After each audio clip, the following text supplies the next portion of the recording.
જીને ભક્તિર ધીને ધીને સદામેસ્તુ ભવે ભવે. ત્યાં સુધી આત્માનુભૂતિ દ્વારા મુક્તિની પ્રાપ્તિ ન થાય ત્યાં સુધી પ્રત્યેક ભવમાં અહીંયા પ્રાર્થના કરે છે કે મને જિનેશ્વર ભગવાન પ્રત્યે દિવસે દિવસે ઉત્તરોત્તર વધુને વધુ ભક્તિ પ્રાપ્ત હોજો. ઉપાધ્યાયજી ભગવંતો ત્યાં સુધી કહે છે કે મુક્તિથી અધિક તુજ ભક્તિ મુજ મન વસી. હા, મોક્ષ કરતાં પણ ભગવાન તમારી ભક્તિ મને ભવો ભવ મળતી હોય તો હું ભવો ભવ સંસારમાં રહેવા તૈયાર છું. કદાચ નરકમાં જવું પડે પણ ત્યાં સાથે તમારી ભક્તિ મને મળતી હોય ક્ષણિક મહારાજ વગેરેની જેમ તો મને એ નરક પણ મંજૂર છે. અને બીજી બાજુ શ્યામ ચેટોપી દરિદ્રોપી જીન ધર્માદિવાસિતા, ક્યાંક વિશિષ્ટ ભક્તના ઘરે મારી નોકર ચાકર કે દાસ કે દાસી બનવું પડે એ મને મંજૂર છે, પણ જ્યાં તમારી ભક્તિ ન મળતી હોય એવું ચક્રવર્તીપણું પણ મને જોઈતો નથી. મહાપુરુષો આવી પ્રાર્થના કરે છે. બીજા વળી એમ પણ કહે છે, હે ભગવાન, કોઈ અજ્ઞાન અવસ્થામાં એવી ભૂલો કે પાપો થઈ ગયા હોય કે જેને કારણે મને આવતા ભવમાં મનુષ્ય ભાવ ન મળવાનો હોય, દેવ ભાવ ન મળવાનો હોય, કદાચ તિર્યંજ ગતિ મને મળવાની હોય તો એ પણ મને મંજૂર છે. પણ ક્યારે તમારા વિશિષ્ટ કોટીના ભક્ત હોય ને એની જે ઝૂંપડીમાં કદાચ રહેતા હોય તો એ ઝૂંપડીની આજુબાજુમાં ઘાસ તરીકે મારો જન્મ થાય, એકેન્દ્રીયપણામાં કાં તો પંચેન્દ્રીયપણામાં ગાય બનું, જેથી કરીને મારું દૂધ એ ભક્ત પીએ અને વિશેષ પ્રકારે તમારી ભક્તિ કરી શકે.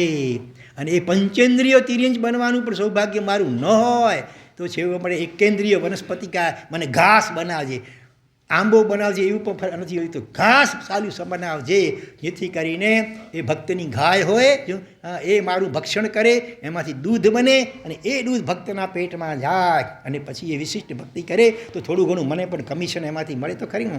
હા, ભવિષ્યમાં કે ભવાંતરમાં હું પણ વળી મનુષ્ય જન્મ પામીને વિશિષ્ટ ભક્તિ કરી શકું તમારી. હા, અથવા તો એને ઘાસ બનાવજે, ગરાજ ભક્ત પાસે ગાય પણ ન હોય તોય મને ભક્તની ઝૂંપડીની આજુબાજુમાં ઘાસ બનાવજે, જેથી હું જ્યારે સુકાઈ જાઉં એ મારો ઉપયોગ પોતાની ઝૂંપડીને રિપેર કરવા કે બનાવવા માટે કરે. કેવી કેવી વિશિષ્ટ ભક્તિ ભાવનાઓ મહાપુરુષોએ કરેલી છે. તો વર્ધમાન શક્ર સ્તવ ભક્તિ રસ્તી ઓતપ્રોત આપણને ઓળઘોળ બનાવી દે એવું અદ્ભુત મહાન સૂત્ર સૌધર્મેન્દ્રે શક્રેન્દ્રે સિદ્ધસેન દિવાકર સૂરી ભગવંતને આપેલું અથવા પ્રેરણા કરેલું છે. 273 વિશિષ્ટ ભક્તિ ગર્ભિત વિશેષણો દ્વારા હરિયંત પરમાત્માની જેમાં ભક્તિ કરવામાં આવી છે.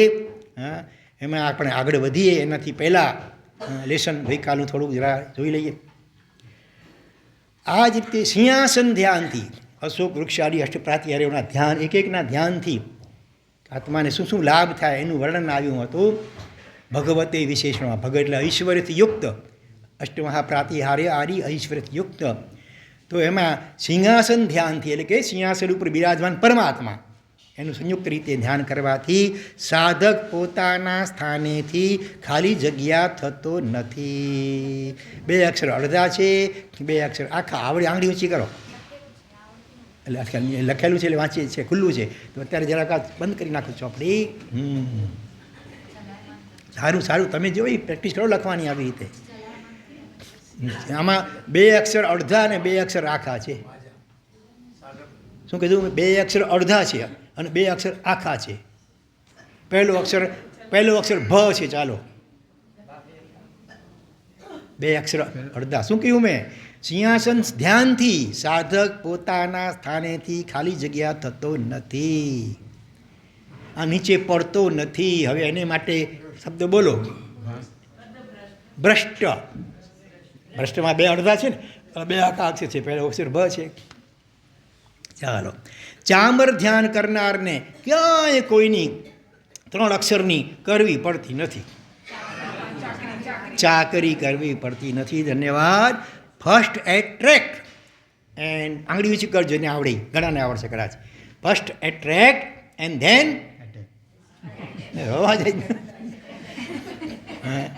then attack. એટલે આ અષ્ટપ્રાત્યાહાર્યો વગેરેથી શરૂઆતમાં જગતના જીવો પરમાત્મા તરફ આકર્ષાય, એટ્રેક્શન થાય, અને પછી વાણી સાંભળે એટલે એના દોષો ઉપર એટેક થાય ઓટોમેટિક. હા, દોષો ખટકવા લાગે, દોષોનો નાશ કરવા માટે જીવ તૈયાર થાય. ડબડબા વગરની ખાલી જગ્યાથી અમે ખેંચાતા નથી, અને ખાલી જગ્યા વગરના ડબડબામાં અમે ટકતા નથી. બંને જગ્યાએ શબ્દ એક જ છે. હા, સરસ, ધન્યવાદ. નથી ને ખુલ્લી, બરાબર. યોગ્યતા, ડબડબા વગરની યોગ્યતા. ડબડબો એટલે આડંબર ખૂબ હોય, અંદરમાં યોગ્યતા પોલમપોલ હોય. યોગ્યતા ન હોય તો વધારે એના તરફ ખેંચાતા નથી અમે કહે છે.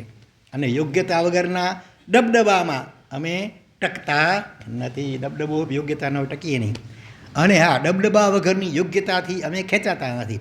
અંદરમાં યોગ્યતા હોય પણ યોગ્યતા તો દેખાતી નથી તરત કાંઈ, તો ધીરે ધીરે ખ્યાલ આવે. તો શરૂઆતમાં ડબડબો ઉપયોગી છે ખેંચાવા માટે, અને પછી ડબડબાની સાથે સાથે યોગ્યતા, આ બેનું મિલન થવું જોઈએ. તો પરમાત્મામાં આ બંને ચીજો છે. અષ્ટમહાપ્રાતિહાર્ય આદિ દ્વારા એનું અદ્ભુત રૂપ વગેરે એનાથી જીવ એટ્રેક્ટ થાય, આકર્ષાય. અને સાથે પછી ધીરે ધીરે ખ્યાલ આવે, હો આ તો સર્વગ્ન છે, આ તો વિતરાગ છે. એટલે તેમ અહોભાવ વધે. ઓમ નમો અર્હતે ભગવતે. અહીં સુધી આપણે આમાં સવા પહોંચ્યા છીએ. આગળ વધીએ પરમાત્મને. બપોરે ગઈકાલે ત્યાં જો કે સ્વાચનામાં પરમાત્માના ઉપર સ્વાધ્યાય કર્યો હતો, પણ અહીંયા વળી નવી શૈલીથી નવું કંઈક ચિંતન આપણને મળશે. પરમાત્મને, એમાં પરમ શબ્દ છે ને એના ઉપર ખાસ ચિંતન કર્યું છે. આમ તો બહિરાત્મા, અંતરાત્મા અને પરમાત્મા. તો આ પરમ શબ્દ જે છે ને એ બે અર્થમાં વપરાતું હોય છે. એક તો અત્યંત પ્રિય વ્યક્તિ હોય એને મારા આ તો મારો પરમ મિત્ર છે, તો ત્યાં પરમ એટલે અત્યંત પ્રિય મિત્ર છે, બરાબર. અને ક્યાં કહેવાય કે આ પરમ તપસ્વી છે. હંસરત્ન સૂરી મહારાજ કેવા છે? પરમ તપસ્વી છે. ત્યાં પરમ એટલે શ્રેષ્ઠ, સર્વોત્કૃષ્ટ કે શ્રેષ્ઠ તપસ્વી છે. એટલે પરમ શબ્દ બે અર્થમાં વપરાય. એક તો અત્યંત પ્રિય હોય, પ્રિયતાના અર્થમાં, અને બીજો અત્યંત આદરણીય, બહુમાનનીય અથવા તો શ્રેષ્ઠ એ અર્થમાં. એટલે પ્રિયતા અને શ્રેષ્ઠતા આ બે અર્થમાં આ શબ્દ વપરાય છે. હવે એના ઉપર અદ્ભુત વિશ્લેષણ આધુનિક શૈલીમાં કરે છે. પહેલાં પ્રિયતા માટે, જન્મ દિવસ તમારો આવે, બર્થડે, બરાબર, ત્યારે શું થાય? બધા શું કરે? એક એવો દિવસ, જન્મદિવસ એટલે કે જ્યારે પોતાના નિમિત્તે બીજા કેટલાય સક્રિય થઈ જાય. તમારા જે પ્રિય વ્યક્તિઓ હોય, તમારા પ્રત્યે જેની લાગણીને પ્રેમ હોય, તમારો જન્મદિવસ ઉજવવામાં એને કાંઈ કરવું ન પડે, પણ એના પરિવારના, એના મિત્રો બધા એને માટે કેવી તૈયારીઓ કરે? કોઈક અડધી રાત સુધી જાગીને કોઈ ખાસ પ્રકારનું કાર્ડ બનાવવું હોય, હેન્ડ ડિઝાઇન, હાથેથી ડ્રોઈંગ આવડતું હોય તો, અને જનાબને જણાવ્યા વગર જ કોઈ તેનો રૂમ શણગારી દે. જનાબ એટલે જેનો જન્મદિવસ હોય એ કદાચ ક્યાંય બહાર ગયો હોય, એને ખબર ન પડે, સરપ્રાઈઝ આપવામાં ઓચિંતો એના રૂમને શણગારી દે. હવે આ તમારા બધા અનુભવનો વિષય છે, તમને મજા આવશે, ચોખ્ખું નહીં આવે. હા, કોઈ કલાકની સસ્પેન્સ પાર્ટીનું આયોજન કરવામાં કોઈ આખું અઠવાડિયું ખર્ચી નાખે, ચૂપચાપ કે એની ઓલાને ચૂપચાપ બધા માઉથ ટુ માઉથ બધાને આમંત્રણ આપી દે. હા, કે આ પાર્ટી છે ને જરૂર આવજો. પછી જ્યારે ખબર પડે ઓચિંતો, હે મને કંઈ કહ્યું નહીં, આ બધું ઓચિંતો આવું કરી નાખ્યું. કોઈ વળી શું કરે? અમૂલ્ય ભેટનું લાવવામાં કોઈ કલાકો કાઢી નાખે. જાય મોલમાં, આલમ ના આ કલા કરતાં આ સારું છે, કે બીજું કંઈ આના કરતાં આ સારું છે, એમાં કલાકો નીકળી જાય ચોઈસ કરવામાં. પૈસાની કિંમત કરનારો આવા પ્રસંગે પૈસાનું પાણી કરે. આમ એક રૂપિયાનો હિસાબ પાઈ કરકસરથી ખર્ચતો હોય, પણ પોતાનો પ્રિયતમ કોઈ પાત્ર હોય, એનો જન્મદિવસ હોય, એને ખુશ કરવા માટે પાણીની જેમ પૈસા વેરે. તો પરિશ્રમ, ખર્ચ, ચીવટ, ઉજાગરા અને પોતાનું ન હોય તેવા કામ માટે ત્યારે લેવાય? જ્યારે પોતાના પ્રિયજન માટે આ બધું કરવાનું હોય. પોતાના માટે તો કરે, પણ એના કરતાં પણ પોતાનો પ્રિયતમ જે વ્યક્તિ હોય એનો કંઈક જન્મદિવસ કે એવી કોઈ તિથિ હોય તો એના ખુશ કરવા માટે આના કરતાં વધુ કરે. પ્રિયતાની લાગણી સામે બધું જ ગૌણ થઈ જાય. અરે પોતે પણ પોતાની જાત ભૂલાઈ જાય એ વખતે, એવો ઓતપ્રોત થઈ જાય એ બધું આયોજન કરવામાં, કે પ્રિયજન માટે કંઈક લેવામાં, પ્રિયજન માટે કંઈક ગિફ્ટ પેક કરવામાં, એનું બોક્સ બનાવી આકર્ષક એકદમ એમાં, તે માટે પોતાનું અગત્યનું કામ પણ જતું કરવામાં પણ આનંદ. પ્રિયજનને કંઈક આપતી વેળાએ પરમાનંદ. જ્યારે બોક્સ તૈયાર કર્યો આકર્ષક, અને એ જ્યારે આપતો હોય ત્યારે તો આનંદ જાણે પરમાનંદ. હા, સામે જોવા મળતા એક સ્મિત સ્માઇલ, એના બદલામાં બધું વસૂલ. જ્યારે પ્રિય પાત્ર એક ગિફ્ટ લેતા એકદમ સ્માઇલ કરે આપણી સામે, હો જાણે આપણી મહેનત બધી વસૂલ થઈ ગઈ, ઉજાગરા કર્યા, જે કંઈ કર્યું બધું વસૂલ થઈ ગયું.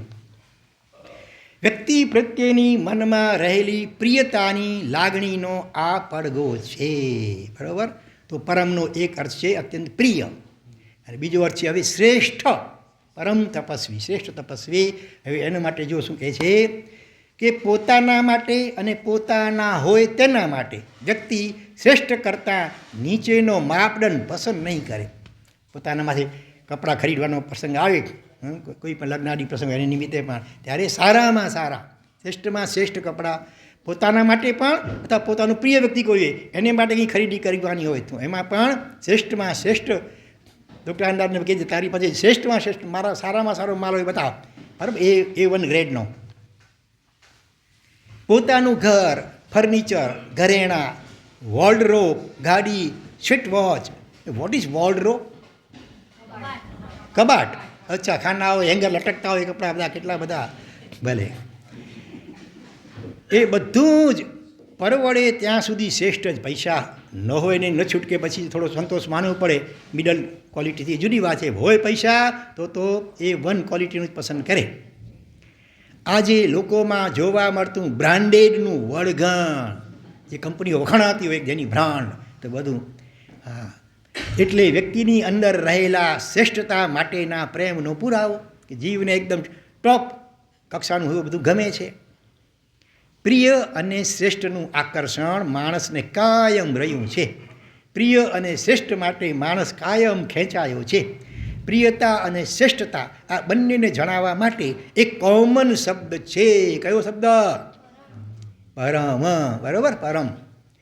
પરમ એટલે પ્રિયમાં પ્રિય, પરમ એટલે શ્રેષ્ઠમાં શ્રેષ્ઠ. આ મારા પરમ મિત્ર છે એવું બોલાય ત્યાં પ્રિયતા જણાવાય છે.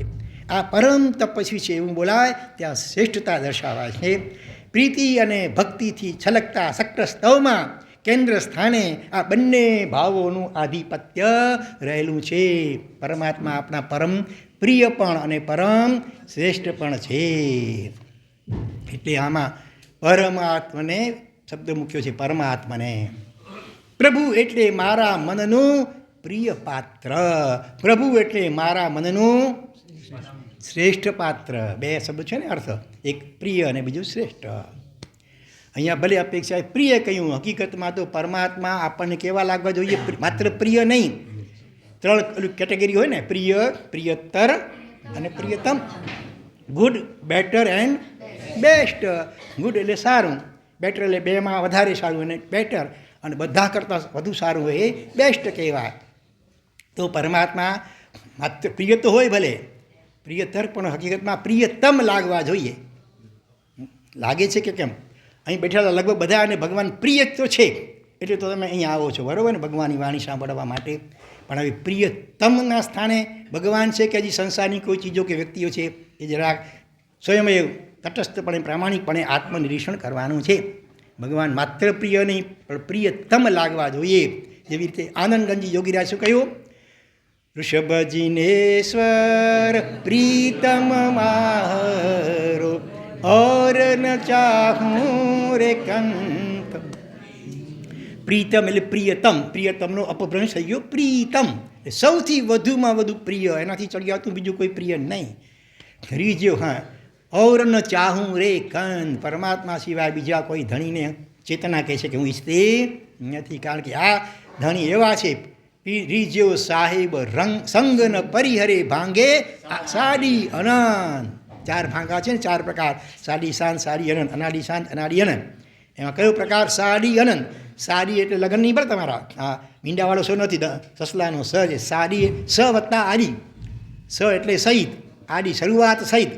ભગવાન સાથે મેળાપ થાય જીવનું જ્યારે 4થા ગુણસ્થાનથી, એની શરૂઆત થઈ પછી તો વધતું જાય ને છેલ્લે કાયમ માટે શાશ્વત સિદ્ધશિલા ઉપર કાયમ માટે ભગવાન સાથે એકમેક થઈ જવાય, જાણે કે. એટલે સાડી અનંત. હા, આ સાહેબ એવા છે, આ સ્વામી દુનિયાના ધણી પોતે બેઠા એ ચાલ્યા જાય કે આપણે હવે ને આપણે આવું થાય ને, બેમાંથી એક પાત્ર પછી તો બીજા લઈ લે. એટલે તો મીરાબાઈએ કહ્યું પરણું તો કોને પરણું કે ક્યારેય પણ જાણે વિધવાપણું ના આવે, પરણું તો પ્રીતમ પ્યારા.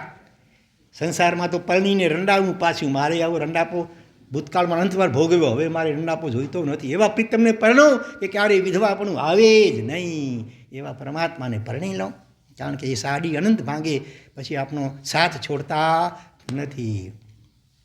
તો અહીંયા પરમાત્મા માત્ર પ્રિય લાગે સારી વાત છે. શરૂઆતમાં એવો તબક્કો હોય, દેરાસરી ઉપરસમાં આવે ત્યારે પરમાત્મા ગુરુ એ પ્રિય લાગે. સંસારમાં જાય એટલે સંસારના પરિવારના જે પાત્રો વગેરે હોય એ પ્રિય લાગે. એટલે ગંગા ગઈ ગંગાનાથ, જમના ગઈ જમનાનાથ જેવી સ્થિતિ હોય. પછી જ્યારે ત્યારે એમાં થોડો વિકાસ થાય, સત્સંગ કરે, જીનવાણી શ્રવણ ખૂબ કરે, ત્યારે ધીરે ધીરે હવે પરમાત્મા વધુ ગમવા લાગે. સંસાર હજી ગમે છે, પણ સંસાર કરતાં પરમાત્મા, પરમાત્માનું શાસન, પરમાત્માની વાણી, આ બધું વધુ ગમે. એટલે પ્રિયતર થયા આવે, સંસાર કરતાં થોડા વધારે. પણ પ્રિય પછી આગળ વધતાં વધતાં તો પ્રિયતમ લગવાન લાગે, ભગવાન જ ગમે, બીજું કાંઈ ન જ ગમે, એવી દશા આવવી જોઈએ. તો પ્રભુ એટલે મારા મનનું, અહીંયા પ્રિય લખો પણ પ્રિયતમ પાત્ર, પ્રભુ એટલે મારે મન શ્રેષ્ઠતમ પાત્ર. પ્રભુ પ્રિય લાગે એટલે પ્રીતિયોગ, પ્રભુ પૂજ્ય લાગે એટલે ભક્તિયોગ. 4 છે: પ્રીતિ, ભક્તિ, વચન અનુષ્ઠાન અને અસંગ અનુષ્ઠાન. હરિભદ્ર સૂરી મહારાજે ગ્રંથમાં આનો ખુલાસો કર્યો છે. શરૂઆતમાં ભગવાન તરફ એના પ્રાતિહાર્ય વગેરેથી એટ્રેક્શન થાય ને, એને કહેવાય એ પ્રીતિ થઈ. અથવા ચમત્કારની વાતો સાંભળ્યો કે શંખેશ્વર પાસમાં જઈને માનતા કરીએ બધું પૂરું થાય છે, એટલે એ માટે એના બાહ્ય આવું સાંભળી કરી અને આકર્ષણ થાય, એ સારું, શરૂઆતમાં સારું છે પ્રીતિઓ. પછી આગળ વધતાં વધતાં પરમાત્માના આંતરિક ગુણો, વિતરાગતા, સર્વજ્ઞતા વગેરે વગેરે ગુણો, એનો જ્યારે ખ્યાલ આવે ત્યારે એના ઉપર આદર, બહુમાન ઉત્પન્ન થાય, એને કહેવાય ભક્તિ યોગ. એનાથી આગળ વધીને વચન યોગ, વચન અનુષ્ઠાન. જે વ્યક્તિ આપણને બહુ પ્રિય લાગે તો એની વાત આપણે હોંશે હોંશે સ્વીકારીએ, બરાબર ને? એટલે પરમાત્મા આપણને ખરેખર વિશિષ્ટ પ્રિય લાગ્યા હોય તો પરમાત્માની વાણી, પરમાત્માની જે ઉપદેશ કે આજ્ઞા હોય એ હોંશે હોંશે પાડવા જીવ તૈયાર થઈ જાય. અને જે ન પાડી શકતો થોડું ઘણું એનું એ ખટકો રહ્યા કરે કે હજી મારા પ્રિયતમ ભગવાનની આટલી આટલી આજ્ઞા હું પાડી શકતો નથી, પણ ક્યારે હું જલ્દી પાડનારો થાઉં, તો ભાવ રહ્યા કરે. એટલે ત્યાં વચન અનુષ્ઠાન, ભગવાનની આજ્ઞાનું પાલન. પછી આ 3માં બરાબર પસાર થાય સારી રીતે, એટલે ઓટોમેટિક પછી ચોથું અનુષ્ઠાન પ્રગટ થાય, અસંગ અનુષ્ઠાન. બીજા શબ્દોમાં એક તો નિરાલંબન ધ્યાન, સીધું પોતાના આત્માના અનુભવ સુધી પહોંચી જાય. પ્રીતિ, ભક્તિ અને વચન અનુષ્ઠાનમાંથી જીવ પસાર થાય, પરિપક્વતા આવે, એટલે પછી ઓટોમેટિક આત્માના અનુભવ દશા પ્રગટી જાય. એટલે પછી તમારી બાહ્ય આલંબન કોઈ ખાસ લેવું ન પડે, સીધું આમ બેસી ગયા અંતર્મુખ થઈને થોડીક ક્ષણમાં ઊંડું ધ્યાન લાગી જાય અને પરમાત્માની સાથે અભેદ મિલન જાણે કે અંદરમાં થઈ જાય. ઉત્તરો તો ચડિયાતા છે પ્રીતિયોગ અનુષ્ઠાન કરતાં, ભક્તિ અનુષ્ઠાન ચડિયાતું, એના કરતાં વચન અનુષ્ઠાન ચડિયાતું, એના કરતાં અસંગ અનુષ્ઠાન ચડિયાતું છે.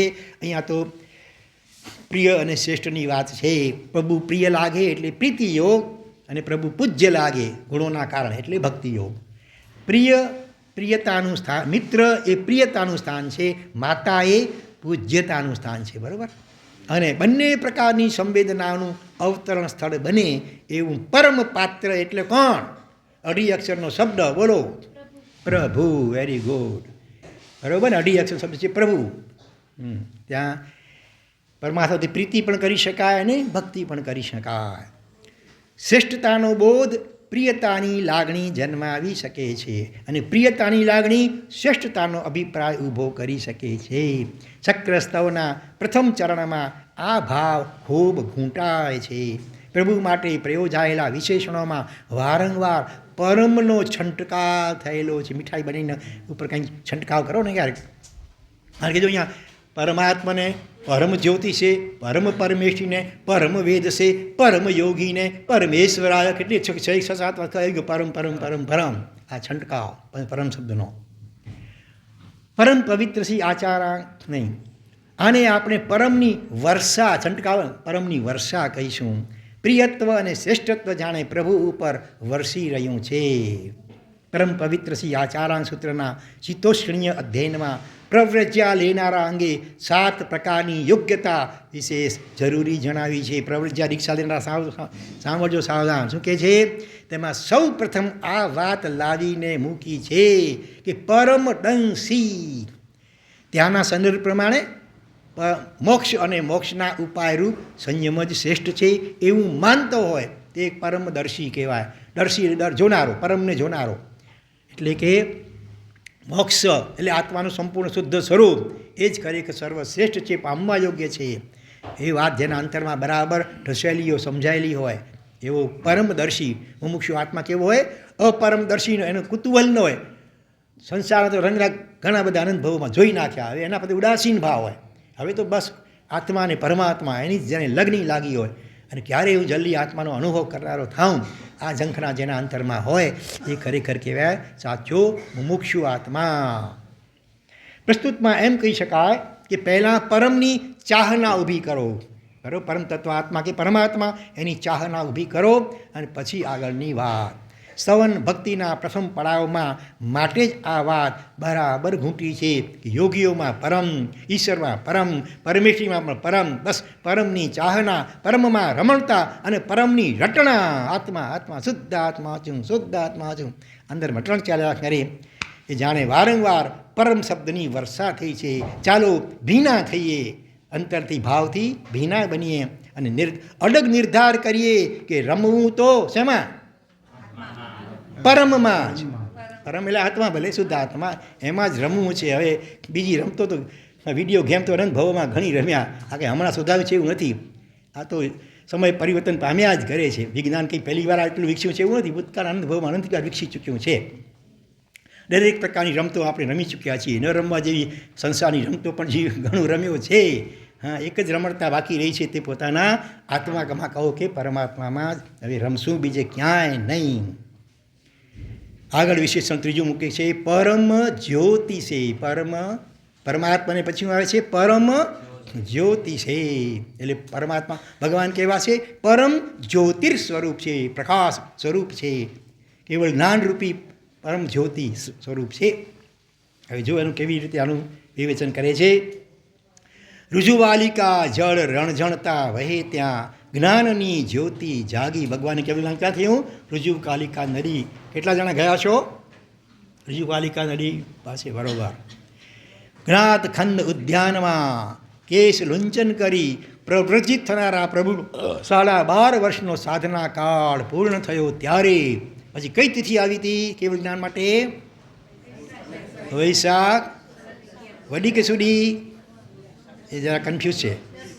વૈશાખ સુરી દશમના દિવસે ઋજુવાલુકા નદીના કિનારે કોના મંદિરની બાજુમાં? યક્ષના મંદિરની બાજુમાં. કયા ખેડૂતના ખેતરમાં? હાલિકનો અર્થ થાય ખેડૂત, હળ ચલાવે તે હાલિક એટલે ખેડૂત. પણ નામ શું વ્યક્તિનું? તો કે શ્યામાક. શ્યામાક નામનો ગાથાપતિ એટલે ગૃહસ્થ અથવા ખેડૂત એના ખેતરમાં કયા ઝાડ નીચે? શાલી વૃક્ષ તણે પ્રભુ શું છે? કેવલ જ્ઞાન રે. પછી ચંદ્રમાનો યોગ કયા નક્ષત્રમાં થયો હતો? ઉત્તરા ફાલ્ગુની નક્ષત્ર સાથે ચંદ્રનો યોગ થતાં સમય કયો હતો? સમી સવારનો કે સાંજનો? સમી સાંજે. કયો તપ હતો ભગવાન એ વખતે? છઠ તપધારી. કયું આસન હતું? જોડોહિકા આસને રહેલા પ્રભુ વીરને શું પ્રગટ્યું? કેવલ જ્ઞાન. હવે જોજો, MBAની ડિગ્રીમાં મળતા જ તમે MBS છો, અહીંયા MBA master of business administration અથવા MBA એટલે મને બધું આવડે. MBA એની ડિગ્રી મળતા જ વિદ્યાર્થીને મન કોન્વોકેશન વખતે કેવો આનંદ. What is meaning of convocation? Degree મળે ત્યારે, અચ્છા સર્ટિફિકેટ મળે, હા, ત્યારે કેવો આનંદ હોય. તારી સ્પીચમાં આવું જ કંઈ તું બોલ્યો હતો શરૂઆતમાં, બરાબર ને? 2 પ્રતિક્રમણા સૂત્રો નાનપણમાં જે બાળકો કરતો હોય 6, 5, 6, 7, 8 નંબરનો અને વંડિત સૂત્ર પૂરું આપણે ત્યાં 12 થી 4 એ પૂર્ણ થાય એટલે જાણે પાલિતાણાનો ડુંગર પૂરો થયો એવો હાશકારો થાય, અઘરું લાગે. એટલે નાના મોટા ગ્રંથોનું અધ્યયન પૂર્ણ થતાં કોઈ સાધુ ભગવંત હોય, ન્યાય તર્કશાસ્ત્ર ભણતા હોય અને એનું અધ્યયન પૂર્ણ થતાં સાધુ ભગવંતોને પણ અપ્રતિમ આનંદ હોય છે. જ્ઞાનની પ્રાપ્તિ પછી તે કોઈ પણ ક્ષેત્રનું જ્ઞાન હોય એ જ્ઞાન વસ્તુ એવી છે કે આનંદ આપે છે. જ્ઞાનના દરેક પ્રકારો સાથે જીવ કેટલી વાર સંકળાયો, ડૉક્ટર બન્યો, એન્જિનિયર બન્યો, વકીલ બન્યો, દરેકમાં જ્ઞાન તો વ્યવહારિક જ્ઞાન તો જોઈએ. કેવળ જ્ઞાનની જ્યોતિ તો પહેલી જ પ્રગટી અનંતકાળ પછી. લોકો કહે છે કે સાધના કાળ પૂર્ણ થયો, પણ પ્રભુ શું જોઈએ છે કે અનંતકાળથી વળગેલી ખાલી જગ્યા દશા પરવારી. દશા પોતાની 2 અક્ષર અડધા છે અને 3 અક્ષર આખા છે. કઈ દશા? કેવળ જ્ઞાનથી પહેલાંની દશા કેવી દશા કહેવાય? છદ્મ સ્થ. છદ્મ એટલે પડદો, પડદામાં સ્થ એટલે રહેલા ભગવાન, કર્મના આવરણો નીચે રહેલા એટલે છદ્મસ્થ કહેવાય. જે સંકલ્પના પ્રભુની હતી તે લગભગ એટલા માટે કે હવે ખાલી સિદ્ધશિલા ઉપર પહોંચવાનું બાકી છે, 4 અઘાતી કર્મો કપાવવાના બાકી, એટલે લગભગ કહ્યું એ પૂર્ણ થઈ. એટલે ખરેખર ઉજવવા લાયક તો એ પણ ઘણા, હા, કેટલા વર્ષોનો પુરુષાર્થ પછી પહેલી વાર અનંત ભવોમાં પહેલી વાર આવું લોકાલોક પ્રકાશ કરનારું ત્રિકાલિક કેવળ જ્ઞાન પ્રગટ થયું છે. એની ઉજવણી થઈ આપણને કરવાનું હોય તો કેવી કરીએ? ખાલી સામાન્ય જન્મદિવસ આવે તોય કઈ રીતે ઉજવણી કરતા હોય લોકો? લાખો રૂપિયા ખર્ચ નાખે, ફટાકડા ફોડીને મીઠાઈઓ ખવડાવી ખાય, કેટલું કરે. પણ પુણ્ય, અને હજી આગળ કહે છે પુણ્ય પાપની બારી જેવી ગણાતી CA, આજે ઘણા CA થાય છે ને, એની ફાઇનલ્સમાં ક્લિયર થવાનું જેવું રિઝલ્ટ 60 પરથી જણાય ત્યારે વિદ્યાર્થી કેવો ઉછળે શબ્દ. હા, અઘરું છે. મેળાવનો એક અમારો પરિચિત વ્યક્તિ છોકરો લગભગ 4 વખત CA માટે કોશિશ કરી વિચારો, પણ દર વખતે ફેલ થયો. અને એવા કેટલા હોય છે કે પહેલે પ્રયાસે પાસ થઈ જતા હોય. વર્ષી તપની પૂર્ણાહુતિ પર ચાંદીના, તમારે 28થી વર્ષી તપ કર્યું હોય અને ચાંદીના પાત્રમાં 100 રસ લઈને પારણું કરનારા તપસ્વીના મુખ ઉપર કેવું વિજયી સ્મિત ફરકાય, છલકાય, બરાબર ને? હા, મોટી તપસ્યા 13 મહિનાની. ચોવિયારી છઠ સાથે ગિરિરાજ ચડનારો જ્યાં દાદાના દર્શન અને 7મી વાર કરે ત્યારે એનો આનંદ ક્યાં પહોંચે?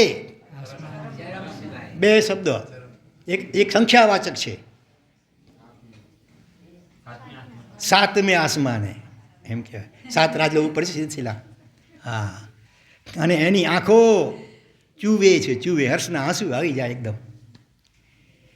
ગભરાટ સાથે આદરેલું ઉપધાન તપ પૂર્ણ થતાં માળા રોપણી પડે આરાધકને કેવો ગજબનો રોમાંચ થાય. આ બંને મુમુક્ષો અનુભવી છે. પાલિતાણામાં 47 દિવસ તો ઉપધાન કરી બંને સગા ભાઈઓ અને માળા રોપણ કરી આવ્યા. યાદ કરો, એ વખતે છેલ્લા દિવસો કરા તપસ્યામાં થોડી કઠિન પણ લાગે, છતાં પણ ટકી રહ્યા. અને માળા પહેરાતી હોય એ વખતે કેવો ગજબનો રોમાંચ હોય.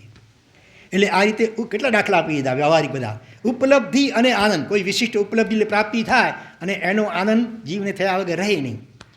એ બંને વચ્ચે જુગ જુગનો ઋણાનુબંધ છે.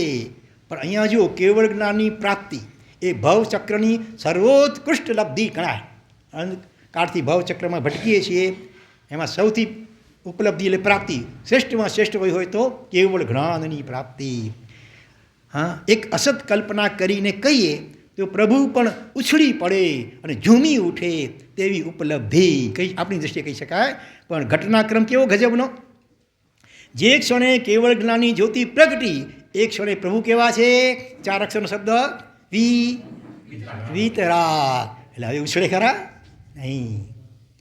હા, ઉછળકૂટ તો શું, એક વિજયી સ્મિત પણ ફરકે નહીં, સ્થિત પ્રજ્ઞા, એકદમ સ્માઇલ પણ નહીં, કશું નહીં, તે ગંભીર સ્થિત પ્રજ્ઞા, એવી સહજ સ્થિતિ. એટલે ઉજવણીની ખરી પડે, ઉજવણીની ઈચ્છા જ ખરી પડેલી. જો કેવો પ્રાસ મળે છે, ઉજવણીની ખરી પડે, કેવળ જ્ઞાન પ્રગટ્યું પહેલી વાર અંધકાળ પછી, એને તો કેવો આનંદ હોય ઉજવણી. પણ એ જ વખતે હવે ઉજવણીની ઈચ્છા જ ખરી પડી કે દેવતાઓ આવીને ઉજવણી કરે ને એવી કોઈ અપેક્ષા રહી નથી. કોઈ નોંધ પણ ન લે કેવળ જ્ઞાનીની, તોય એનો જરા ફેરફાર ન થાય. અરીસામાં વસ્તુ ઝીલાય પણ અરીસો તેનાથી નિર્લેપ રહે, બરાબર ને? ચીકણો ન થાય, ઘીનું આમ પાત્રા સામે તો ચીકણો ન થાય. અગ્નિ ફળગાવો તો અરીસો ગરમ ન થાય કે બળે નહીં. તો આ કેવળ જ્ઞાન એટલે એવી વિતરાગ દશા છે કે લોકાલોકનું બધું દેખાતું હોય ત્રણેય કાળનું, તો જરાય ન હર્ષ થાય, ન શોક થાય, ન રાગ થાય, ન દ્વેષ થાય, એકદમ નિર્લેપ તટસ્થ.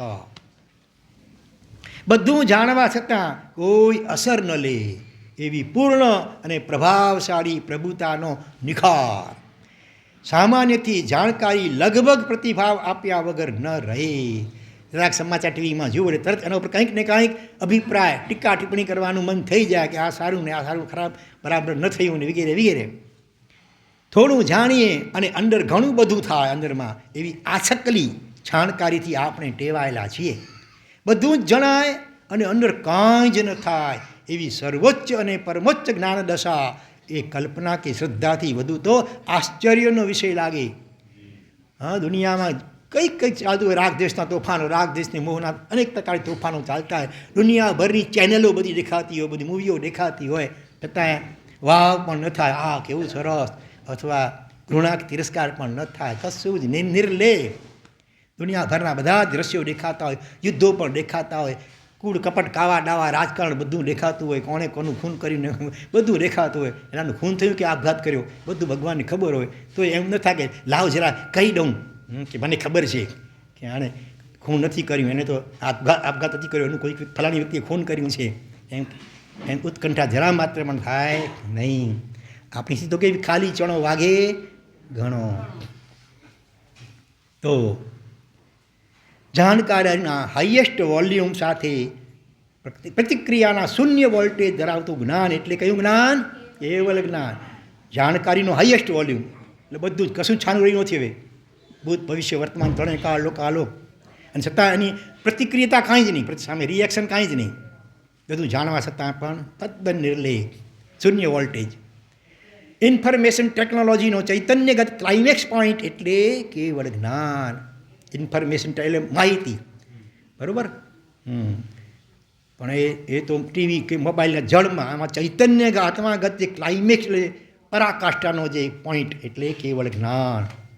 આજ તક, અબ તક અને સબ તક ટીવીના ચેનલો આવી કોઈ આજ તક, આજ સુધીના સમાજે અબ તક અને સબ તક પહોંચાડતું જ્ઞાનનું તૈકાલિક નેટવર્ક એટલે કેવળ જ્ઞાન. જ્યાં કેવળ અને કેવળ જ્ઞાન જ હોય, જ્ઞાનની પાછળની ઉછળકૂદ પણ નહીં એવી પ્રશાંત જ્ઞાન દશા એટલે કેવળ જ્ઞાન. પરમ જ્યોતિ છે એટલે આ કેવળ જ્ઞાનનું જ્યોતિ એટલે પ્રકાશ જ્ઞાનનો ભગવાન પામ્યા છે.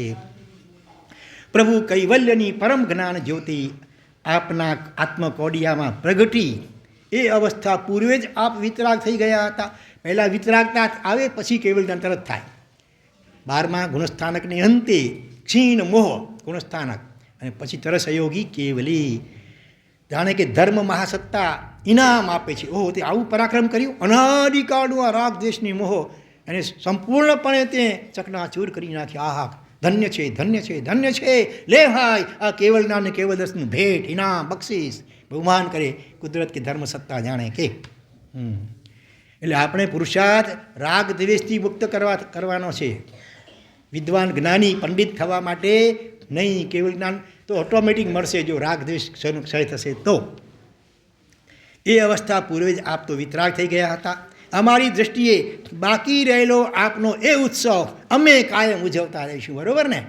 શું કહ્યું? સમજાયું? ભગવાને તો ઉજવણી નથી કરી, કાંઈ વિતરાગ થઈ ગયા હતા, પણ હવે ઉજવવું તો જોઈએ ને. સર્વશ્રેષ્ઠ ઉપલબ્ધિ છે આપણા પરમપ્રિય ભગવાન. ભગવાન ભલે એની ઉજવણી પડી જ નથી, પણ આપણું કર્તવ્ય છે. આપણે એમ થાય કેવળ જ્ઞાન કલ્યાણક જે ભગવાનને આવે તો આપણે શક્તિઓ તો ઉપવાસ કરીએ, હામિલ કરીએ, એકાશનું કરીએ, વિશેષ પ્રકારે ભગવાનની અંગરચના આંગી કરીએ, ભગવાનના નામનો જાપ કરીએ, વગેરે વગેરે રીતે ઉજવણી કરવી જોઈએ.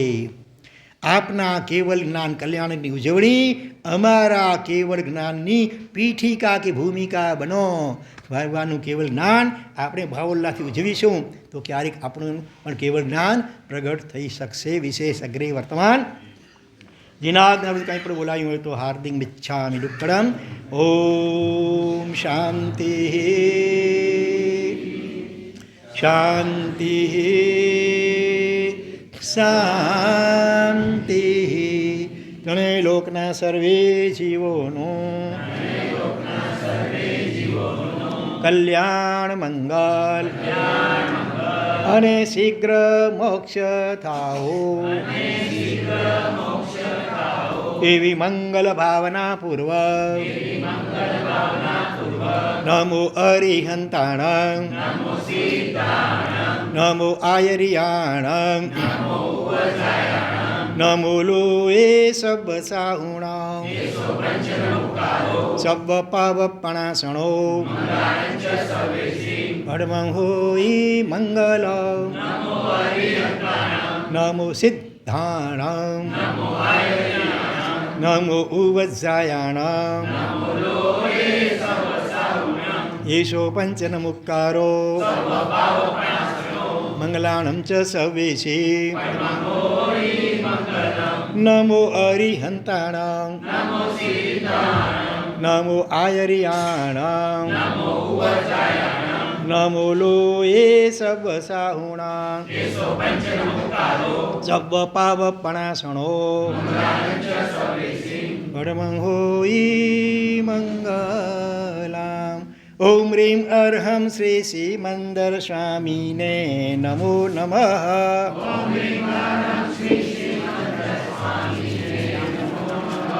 ઓમ રીમ અર્હમ શ્રી યુગમંદર સ્વામીને નમો નમઃ.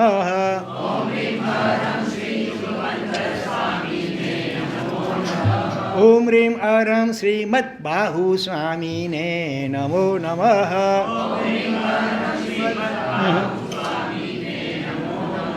ઓમ રીમ અર્હમ શ્રી સુબાહુ સ્વામીને નમો નમઃ.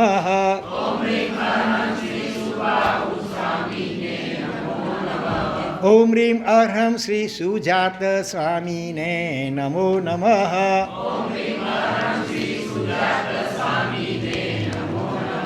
ઓમ રીમ અર્હમ શ્રી સ્વયંપ્રભ સ્વામીને નમો નમઃ.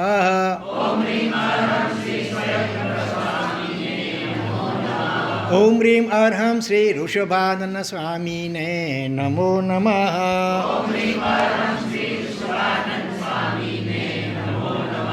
ઓમ રીમ અર્હમ શ્રી અનંત વીર્ય સ્વામીને નમો નમઃ.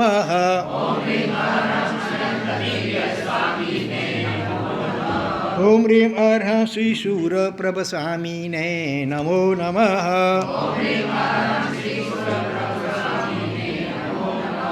ઓમ રીમ અર્હમ શ્રી વિશાલ સ્વામીને નમો નમઃ.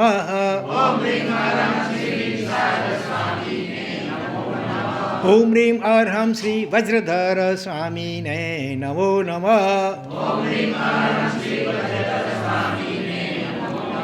ઓમ રીમ અર્હમ શ્રી ચંદ્રાનન સ્વામીને નમો નમઃ.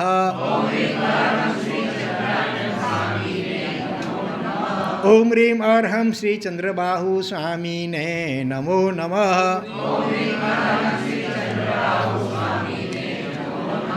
ઓમ રીમ અર્હમ શ્રી ભુજંગ સ્વામીને નમો નમઃ.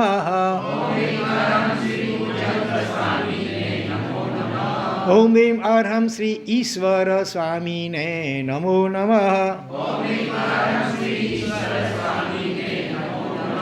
ઓમ રીમ અર્હમ શ્રી નેમિ પ્રભ સ્વામીને નમો નમઃ.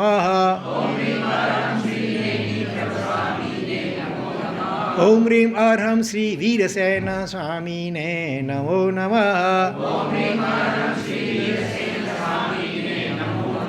ઓમ રીમ અર્હમ શ્રી મહાભદ્ર સ્વામીને નમો નમઃ.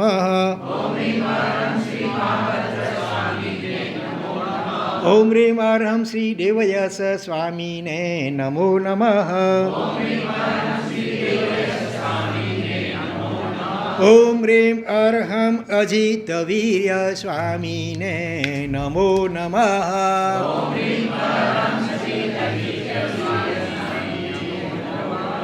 કેટલા ભાગ્યશાળીઓએ ગઈકાલે આંખ બંધ કરીને આ જાપ કર્યો હતો. 20 માળા જે ગણવાની છે, બધી માળા આંખ બંધ કરીને ગણ્યા હોય એવા કેટલા ભાગ્યશાળી છે. હા, એની આ 20 માળા બંધ આંખે હવેથી 20 માળા આંખ બંધ કરી ગણવાની છે. હાથમાં ભલે માળા હોય. હા, એની પહેલી વાર જોઈ લીધું એક વખત, બસ. પછી તો હવે એ જ પદ 107 વખત ગણવાનું આગળ. એક વખત જોયું કે અવમી મરમસી સિમંદર, પછી ઘડી ઘડી એ માટે જોવું પડે થોડું. ના, બીજે પદ લાગે. હા, ત્યારે છૂટશે. એક વખત જરાક આંખ ખોલી, બસ છે 1 સેકન્ડ માટે આંખ ખુદ જોઈ લીધું બીજું પર કયું છે, પછી તરત આંખ બંધ કરીને પાછું બાકી આખી માળા આંખ બંધ કરીને ગણવાની. બરાબર? કાલે પૂછીશ કેટલાની આંખ ખુલ્લી હતી, બરાબર ને? તો બધાની આંગળી ઊંચી હશે કે નીચે હશે? હા. ચાલો, ગઈકાલે કેટલા ભાગ્યશાળીઓએ મિનિમમ 5-10 મિનિટ પણ આંખ બંધ કરીને અંતર્મુખ થવા માટે, ધ્યાન કરવા માટે પ્રયાસ કરેલો? 20 મિનિટ. ધન્યવાદ. 10માંથી 20 સુધી પહોંચ્યા, સારી વાત. કેટલી વાર? અડધો કલાક? 15-20 મિનિટ. સરસ. બીજા? હા, 15 મિનિટ. સારું. કોઈ કલાકવાળા છે? 2 ઘડી 48 મિનિટવાળા છે કોઈ? કેટલા આવ્યા છે કે 5 મિનિટ પણ કર્યું જ નથી? પ્રામાણિકપણે આંગળી ઊંચી કરો, પ્રામાણિકપણે. સર્વમંગલ માંગલ્યમ સર્વ કલ્યાણ કારણમ પ્રધાનમ સર્વધર્માણામ જૈનમ જયતિ શાસનમ.